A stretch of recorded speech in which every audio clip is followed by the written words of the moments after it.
In the United Kingdom in the next couple of months.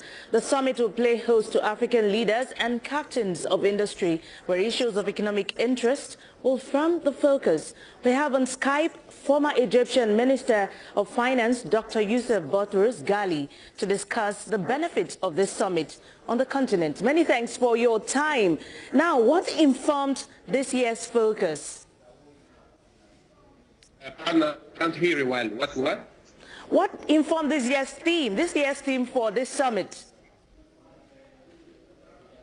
Well, the usefulness of such events lies in informing the world about the potential of the African continent and the potential of one of the most promising, most energetic,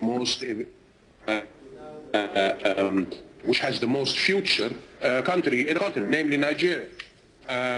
You see, what people don't know, people fear. They fear what they don't know.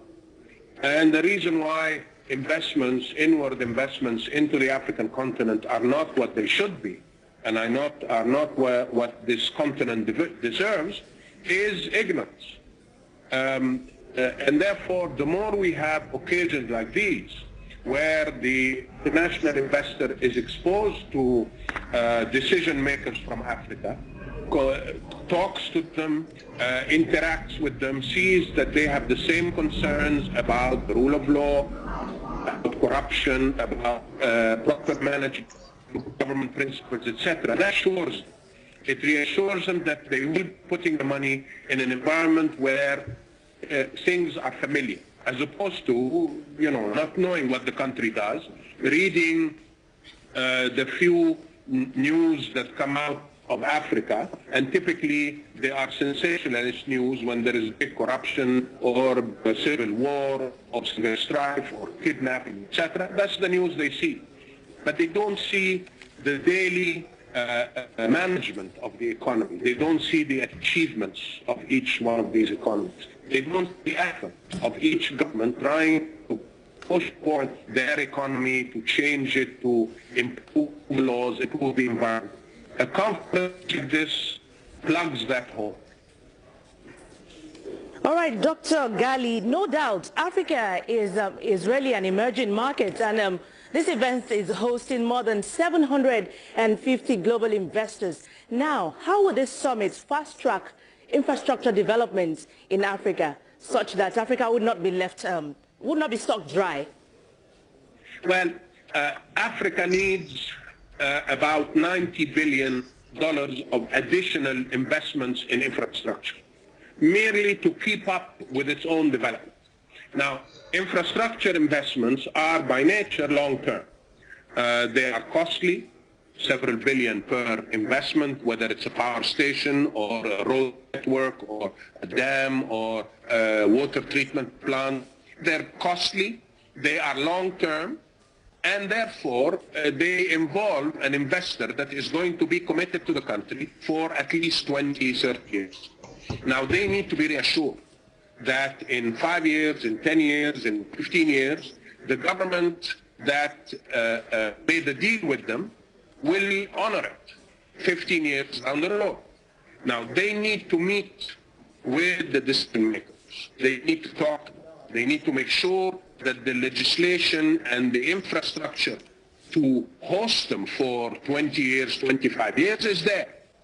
I am sure that when this happens, and it will happen, and a conference like this, you have the biggest investors looking for opportunities. They know that Africa is a rising continent. You will see that in the next few years, most of world growth will come from Africa. It's no longer China, it's no longer East Asia, it's certainly not Brazil or Russia, it's going to be Africa. Now, they want to be in on it, but they have to be secure. Today, if we are to compare, Africa today is China in 1981. With all the promise it had in 1981, with all the profitability it had in 1981, Africa today is China of 1981. And therefore, we need to present to the world and present our systems, our countries, our laws, our leaders to the world so that it will accelerate the investment into our countries. All right, how can African leaders bridge the gap between the perception, the TEM bankable project, between Africa project owners and international investors? Contacts. They need to be out there. Connecting with investors, there is nothing better than a face-to-face meeting. There is nothing more effective. Imagine investors meeting President Buhari. After half an hour, they will be mesmerized. He's a man with vision, integrity, strength. He comes in for change. Now, Nigeria has problems, like most African countries. It has problems.